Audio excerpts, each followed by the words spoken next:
getting back to the whole nature of the discussion of C-level people having a certain level of responsibility now. One of the things that struck me is the talk of a CISO, which is a new term to me, and I'm sure is a new term to a lot of people. How did that position really evolve? So again, and taking off from what Jen had talked about, the different disciplines. So security and privacy have gotten to be so intensely huge that you need somebody to specialize in it. And it's not just the magnitude of the industry, but it's also the pace of change.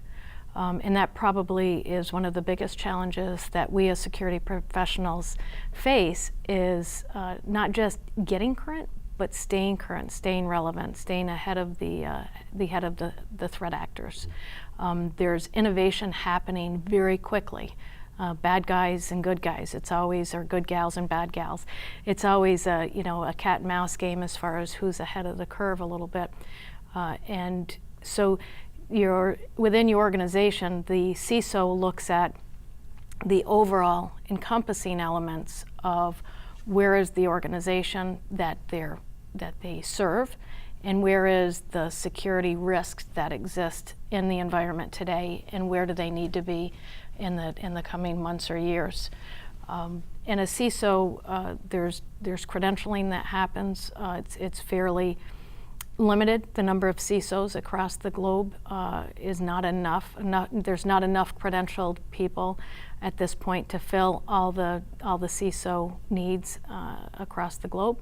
So there's a lot of organizations that will lean to other partners or other providers or resellers to provide that type of guidance and expertise on a fractional basis.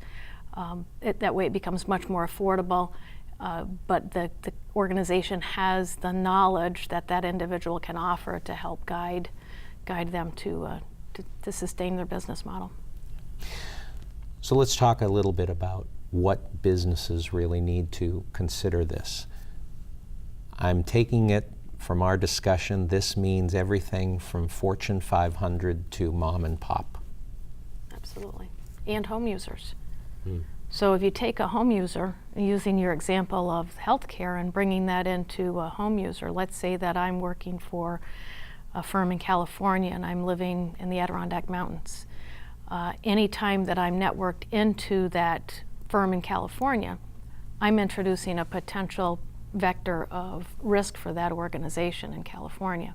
So if I don't have appropriate controls at my home and appropriate security, I then can create that access point for somebody to create harm for the organization. So it can be a small office that a home user has. It can be big business. And the challenges are, security can be expensive. Doing the right thing can be expensive. The benefit that we all have today is that there's much more available, and it's much less expensive than it was 5 or 10 years ago to have big business tools, but for a home or a small business budget. Any final thoughts on advice to people who are organizational leaders today who are really trying to grapple with this new world order? Well, what I would say, I used to be in the military, and what was told to us all the time, when you're in charge of something, take charge. Okay, so when you're at the C level, get out there, take responsibility for your organization, and protect it. Okay, reach out to the folks that you know who can do that for you if you can't do it yourself, and just make sure that it gets done. Jennifer? Well, I would reiterate that. Just make sure that you understand what you're working with, what your responsibilities are, and understand the risk. I think that people tend to focus on how am I going to secure this? What's the bottom line here? And they underestimate the need to understand their risk. It's if you are spending a lot of time securing infrastructure that has low risk, and you're missing out on that really simple interaction that's happening at your front desk, where maybe say in a healthcare situation, PHI is being exposed to the patient's data.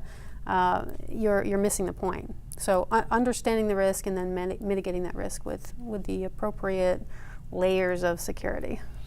And it seems like if you think you knew what cybersecurity meant 5 years ago, you're working off old information. Correct. And today, it's incumbent on any organization, whether they're large or small, to get an external opinion, just like you would go to a CPA firm to have them look at what you're doing from an accounting perspective. It's the same model today when it comes to security and privacy aspects.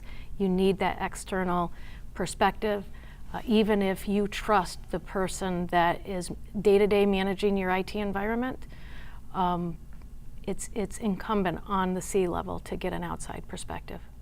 Well, I want to thank all of you for this really engaging and thought-provoking discussion. I know I learned a lot. Devi Momont, Edward Golden, Jennifer Allen, and I want to thank you for watching. I'm Bill McColgan. Take care, everybody.